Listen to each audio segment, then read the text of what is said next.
chamar um ministro do Supremo de criminoso é uma opinião ou é imputar um crime a ele, uma acusação a ele? Você quer? Então vamos lá. Já que você quer que eu detalhe, então eu vou detalhar, ok? Artigo 129 da Constituição. O Ministério Público é o senhor da ação penal. Ele comanda um inquérito ilegal e moral sobre o Ministério Público. Crime. O artigo 102 da Constituição diz: função principal do STF, zelar pela Constituição. Ele não pode rasgar. Vamos lá? Artigo 53. Deputados e senadores são invioláveis, penal e civilmente, por opiniões, palavras e votos. Tem deputado com passaporte apreendido. Olha o Daniel Silveira aí. Vamos lá? Artigo 5º, inciso 4. A liberdade de expressão. Tem brasileiros exilados por causa de opinião. Artigo 220, parágrafo 2º. É vedada a censura. Gente censurada. Bolsonaro tá preso por quê? Porque falou. E qual é o crime de falar? Um ministro do Supremo não pode dizer assim: você está proibido de falar. Ele não está acima da Constituição. Isso é uma vergonha. Isso é uma vergonha. Então, quando eu digo que ele é um criminoso, eu aponto os crimes. Ou você pensa que criminoso é que mata? Ou que dá tiro? Criminoso é quem rasga aquilo que foi feito para defender. Alexandre de Moraes tem que tomar um impeachment, julgado e ser preso pelos crimes contra o Estado democrático de direito. Tem dito. O Brasil voltou a assistir a um duro embate entre o pastor Silas Malafaia e o ministro do Supremo Tribunal Federal, Alexandre de Moraes. O líder religioso, conhecido por seu tom explosivo e por sua presença marcante tanto nos púlpitos quanto na política, fez fortes críticas ao magistrado após ter sido alvo de uma operação da Polícia Federal. O episódio envolve a apreensão de celulares, de cadernos pessoais e do passaporte do pastor, medida que ele classificou como absurda e injustificada. Em vídeo publicado na rede social X, Malafaia pediu diretamente a Moraes a devolução do passaporte, sustentando que não há motivo para acreditar que ele teria intenção de fugir do Brasil. Com sua voz firme e seu estilo característico de enfrentamento, o pastor afirmou: "Uma coisa eu não sou, covarde, medroso e fujão. Eu vou estar aqui, vou continuar a falar e a denunciar." Para ele, apenas um risco iminente de fuga poderia justificar a retenção do documento. Malafaia ressaltou ainda que estava em Portugal quando a operação foi deflagrada e, mesmo assim, decidiu retornar ao Brasil, o que, segundo ele, comprovaria sua disposição de responder a todas as acusações. "Se eu tivesse medo do senhor, ou de qualquer processo, ficava lá, ou ia para a América, onde tenho igrejas. Mas eu voltei, porque não tenho nada a esconder", destacou. Povo abençoado do Brasil, olha como é que é a vida. Eu venho aqui, através desse vídeo, fazer 2 pedidos ao ministro Alexandre de Moraes. Pedido número 1, devolva meu passaporte. Isso é uma aberração. Todo mundo jurídico sabe, seus colegas do STF, que para apreender o passaporte de alguém tem que haver risco eminente de fuga. Eu estava em Portugal quando tudo isso estourou. Se eu tivesse medo do senhor ministro e tivesse medo disso, eu ficava lá, eu ia para a América, que eu tenho igrejas. Eu voltei. Então isso é um absurdo. Apreender meu passaporte. E outra, ministro, se eu fugir, eu tô destruído e desmoralizado diante da sociedade brasileira, diante da igreja evangélica, da igreja que eu sou pastor da minha família. O senhor acha que eu vou jogar minha reputação na lama depois desses 4 anos de denunciar seus crimes? Agora eu vou fugir? Um cara que não tem medo de ser preso e continua a produzir vídeos, eu vou fugir agora? Eu não posso acreditar que o senhor, que é um homem tão corajoso, tem medo de um pastor. Isso é uma vergonha, ministro. Segurar o passaporte, eu tenho compromissos. Agora, o outro pedido: me devolva meus cadernos com as minhas anotações de esboços bíblicos. E até vou abusar do pedido. Eu sei que a Polícia Federal digitaliza tudo, tá tudo escrito, meus garranchos. Quem sabe o senhor pode fazer um favor, além de devolver meus cadernos, me dar uma cópia digitalizada. São os 2 pedidos que eu faço, tá? E olha, parece incrível, mas eu vou te agradecer, ministro. Eu vou dizer muito obrigado se o senhor fizer esses 2 favores, porque uma coisa eu não sou: covarde, medroso e fujão. Eu vou estar aqui e vou continuar a falar e a denunciar. Eu queria deixar isso aqui bem claro para a sociedade brasileira e para o ministro Alexandre de Moraes. Deus abençoe o Brasil. Abençoe você que me acompanha pelas redes sociais e sua família. Deus abençoe a todos. O mandado de busca e apreensão foi cumprido no Aeroporto Internacional do Galeão, no Rio de Janeiro, na última quarta-feira. O O pastor desembarcava de Lisboa quando foi surpreendido pela ação da Polícia Federal. Além do passaporte, foram apreendidos um celular e um caderno com anotações pessoais de natureza bíblica. A decisão de Moraes também o impede de deixar o país e de manter contato com o ex-presidente Jair Bolsonaro e o deputado federal Eduardo Bolsonaro, ambos alvos da mesma investigação. De acordo com a Procuradoria-Geral da República e a própria Polícia Federal, Malafaia teria atuado em conjunto com o ex-presidente e seu filho em uma tentativa de obstrução de investigações. O relatório apresentado ao STF aponta que o pastor teve papel ativo na elaboração de estratégias de pressão contra ministros da corte, numa campanha de desinformação e intimidação política. O objetivo do grupo seria influenciar o andamento de processos, garantir anistia a aliados e enfraquecer decisões judiciais. A PF revelou ainda que mensagens obtidas em conversas de aplicativos entre Malafaia, Jair Bolsonaro e Eduardo Bolsonaro mostrariam indícios de uma articulação orquestrada para coagir e difundir narrativas falsas. Um dos pontos citados foi a ideia de utilizar a ameaça de tarifas americanas como instrumento de pressão política contra o judiciário brasileiro. Diante desse cenário, as medidas cautelares impostas a Malafaia acenderam ainda mais os ânimos no já turbulento ambiente político do país. O pastor reagiu de imediato, chamando Alexandre de Moraes de criminoso e acusando o STF de impor o que ele classifica como uma ditadura. Em tom inflamado, declarou: o criminoso Alexandre de Moraes, que denuncio há 4 anos, estabeleceu o crime de opinião no Estado Democrático de Direito. Não tenho medo de ditadores. Não sou bandido. Malafaia foi além e defendeu que Moraes deveria ser afastado de suas funções, sofrer impeachment e até ser preso.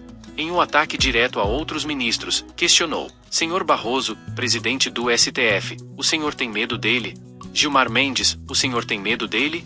Aonde nós vamos parar? Como se não bastasse, o pastor também fez uso de seu alcance nas redes sociais para convocar os apoiadores de Jair Bolsonaro a participarem das manifestações marcadas para o dia 7 de setembro. Ele classificou os atos como uma resposta legítima contra o que considera perseguição política e um atentado às liberdades democráticas. A repercussão foi imediata. Você está falando em relação aos ministros do STF? Por enquanto, Natália, o que nós estamos vendo, até aqui, que o STF está trabalhando de forma corporativa. Nós sabemos que existem ministros no Supremo Tribunal Federal que são contra, e não estou falando de André Mendonça, que são contra essa atuação kamikaze de Alexandre de Moraes. Mas estão calados. Como diz o outro, estão vendo a banda acontecer, a banda tocar. E eu acredito que vai chegar uma hora, é o que eu acredito, vai chegar uma hora que essa pressão vai estar tão grande que eles vão ter que se pronunciar e vão ter que abrir a boca. Porque, pare para pensar, se o Brasil, isso aqui é sério, o chefe da OTAN, Organização do Tratado do Atlântico Norte, a cooperação militar dos Estados Unidos com a Europa. Todo mundo sabe que os americanos e europeus têm rixa, todos nós sabemos disso. Mas quando se trata de direitos humanos e liberdade dos povos, eles jogam juntos. O chefe da OTAN já fez uma declaração há uns 20 dias atrás. A Europa vai entrar também com sanções contra o Brasil. Então, para pensar. Bolsonaro vai ter o julgamento aí em setembro. O que vai ficar comprovado, se eles condenarem Bolsonaro à cadeia, vai ficar comprovado que o que o Donald Trump tem falado é a verdade. Então a coisa vai ser muito pior do que se pensa. Agora, eu tenho uma coisa comigo, é minha visão. Minha visão do que eu vou te falar. O brasileiro é um povo pacífico, graças a Deus por isso, em sua essência. Agora, tem uma diferença de pacífico para passivo, ok? Passividade é uma coisa muito perigosa.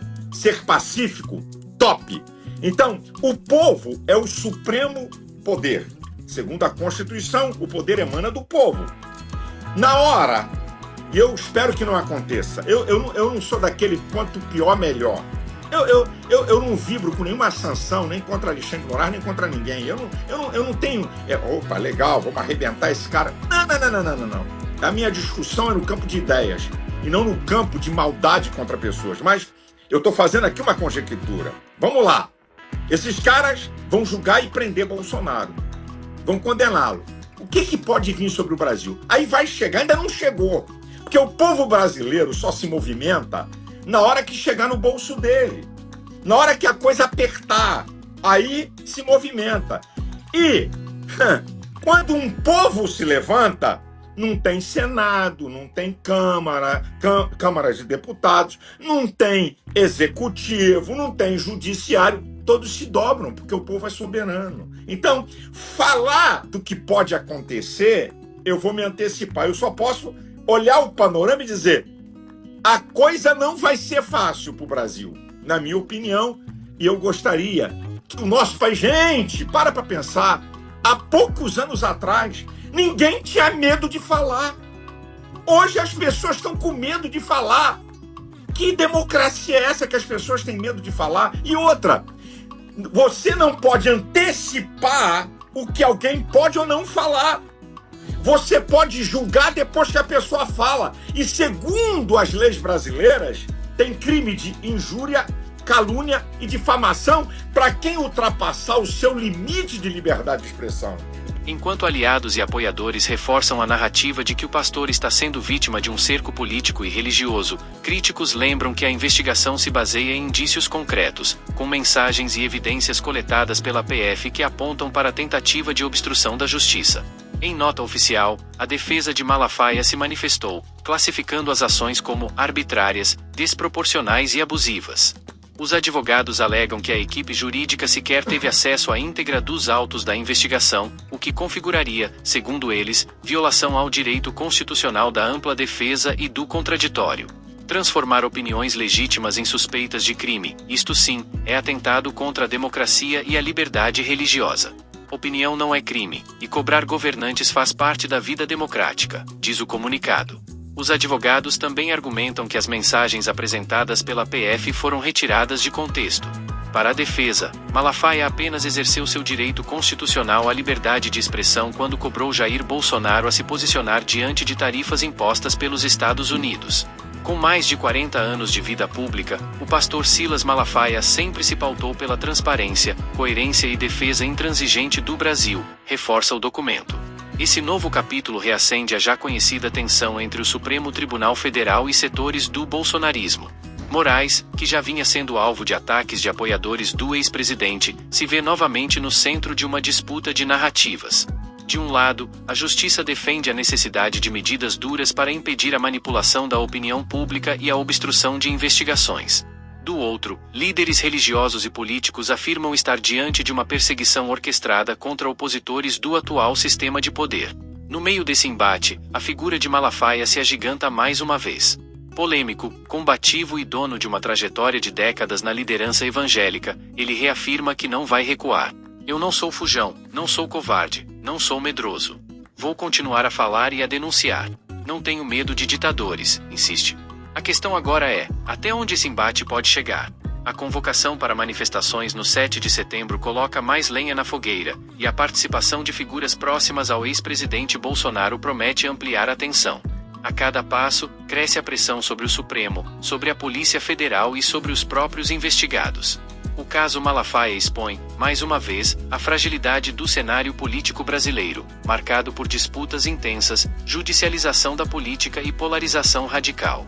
E enquanto o pastor insiste em se colocar como vítima de perseguição e defensor das liberdades democráticas, o STF e a PF seguem apresentando indícios que o colocam no centro de uma trama de obstrução e manipulação. O Brasil, mais uma vez, assiste a um duelo entre justiça, religião e política, um embate que pode ter consequências profundas tanto no campo jurídico quanto no ambiente político nacional.